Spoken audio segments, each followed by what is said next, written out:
21শে বইমেলা 2026 আজকে দ্বিতীয় দিনের যে অবস্থা, যেহেতু বন্ধের দিন শুক্রবার দিন, ওই অনুযায়ী এখানে যতগুলি স্টল আছে তেমন আসলে কাস্টমারের আনাগোনা আমরা দেখি নেই।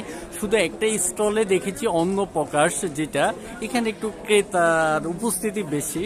তা আমরা এখানে নতুন কিছু তাদের কালেকশন বই আছে, যুগোপযোগী বই আছে, এগুলো আপনাদের একটু জানানোর জন্য ওই স্টলে এসেছি এবং কথা বলতেছি। ভাইয়া, আপনাদের এই স্টলে সময় উপযোগী কি বইটা আছে এবার হাইলাইট করা? ঠিক আছে, সময় উপযোগী অনেকগুলো বই এসছে এবার আমাদের। যেমন এটা অনেক ভালো চলতেছে, থেকেও নেই কাজী সাইফ মাদাম স্যারের, ভেরি গুড। এছাড়া এইটা, তারপরে যে বিমূর্ত ছায়া, দহে, এটা, এই সকল বই এবার নতুন আসছে এবং ভালো সাড়া পাচ্ছে। এগুলো প্রাইসটা কিরকম হতে পারে?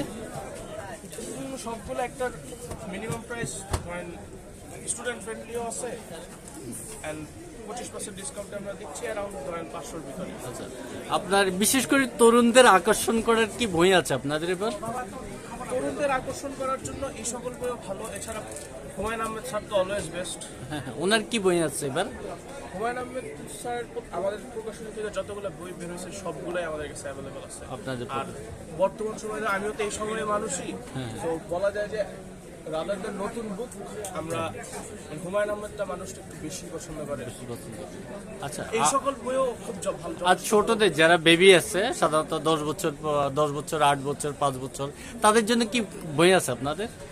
অবশ্যই আছে, কিন্তু সংখ্যা একটু কম।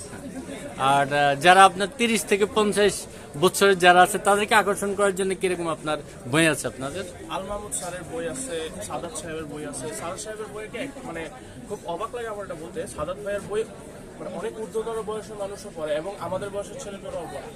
তো আপনি এটা হয়তো বুঝতে পারছেন কি পরিমাণে এটা মানে এইজ ফ্রেন্ডলি বলা যায়। ওটা ওনার বই আমি নিজেও পড়ি। দর্শক, আপনারা শুনলেন অন্য প্রকাশ। এখানে আমরা কিছু ক্রেতাদের ভিড় দেখতেছি এবং ওনাদের মুখ থেকে আসলে এবছর 2026-এ হাইলাইট করার জন্য কিছু বই, মানে তরুণদের আকর্ষণ করার জন্য, যুবকদের আকর্ষণ করার জন্য যে বইগুলো ওনাদের কালেকশনে আসছে সেগুলো আমরা আপনাদের একটু দেখানোর চেষ্টা করেছি। এবং এই দেখেন, এখানে কিছু কিছু বই আমরা ডিসপ্লেতে দেখতে পাই। জনপ্রিয় কথাশিল্পী শাহাদাত হোসেনের সংঘচুর, তারপরে যেতে যেতে তোমাকে কুড়াই, তারপরে তোমার নামে সন্ধ্যা নামে, নিঃসঙ্গ নক্ষত্র, আগুন ঢানা মেয়ে, এরকম অসংখ্য ওনাদের বই আছে। প্লাস আপনার এই 2026 হাইলাইট করা কিছু বই আপনাদেরকে আমরা দেখানোর চেষ্টা করেছি।